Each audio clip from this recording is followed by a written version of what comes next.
I've made some difficult choices recently, and I've been on the road for a while now. And that created a lot of space for me to think about stuff. Being out here really gave me a different perspective. Watching the world unfold before you as you watch from a safe distance, the drama, the politics, war, suffering, the limitation we put on ourselves.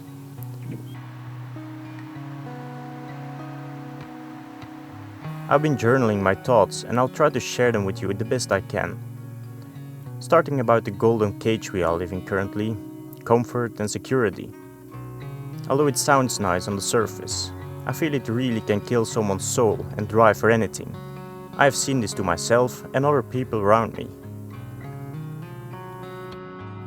So many people live with unhappy circumstances and yet will not take the initiative to change their situation because they are conditioned to a life of security, conformity and conservationism. All of which may appear to give one peace of mind, but nothing is more damaging to the adventurous spirit within than someone with a secure future.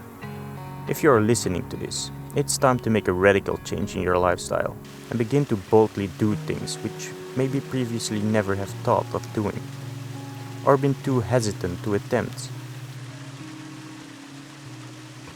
I believe that the very basic core of humans' living spirit is his passion for adventure. The joy of life comes from our encounters with new experiences, and hence there's no greater joy than to have an endlessly changing horizon for each day to have a different sun. So don't hesitate or allow yourself to make excuses. Just get out and do it. Just get out and do it. You will be very glad that you did. So many people wait for the right moment, but you don't need the right moment, or me, or anyone else really. You just have to start making choices. And with those choices comes loss, of course. And that's not a bad thing. Accept it and choose your losses, because you will win at other things that way. That was actually quite refreshing. Cold, but refreshing. I feel reborn. And I also know how important it is to not only to be strong, but also to feel strong. To measure yourself at least once in the most ancient of human's conditions. With nothing to help you but your hands and some simple tools in your own head. That will create true resilience and self-reliance. Because I believe that someone that can go into the wild and look after his own is at that moment the most richest and the most independent person on earth.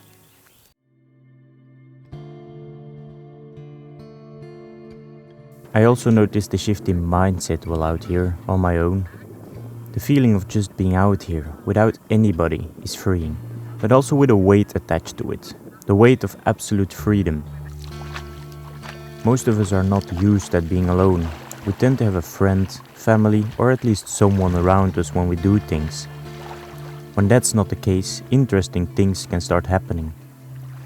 Everything you experience hits harder. The mountain you climb, the travels you make, the people you encounter, the problems that come up.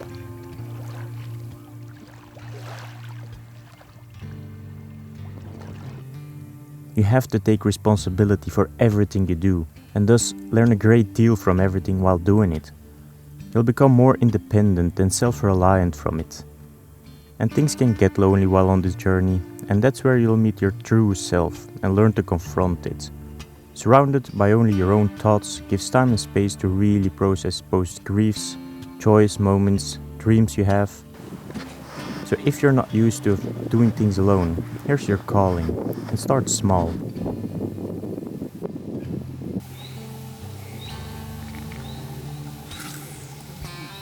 Now, as a closing thought, I think I have found what is needed for happiness.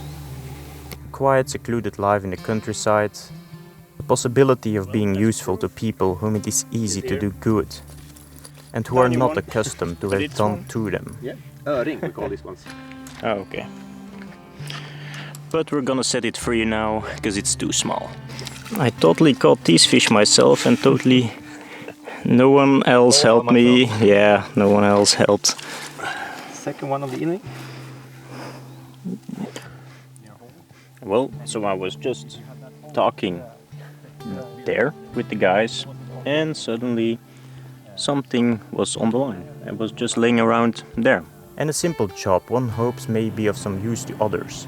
Then rest, nature, books, music and good company. Such is my idea of happiness.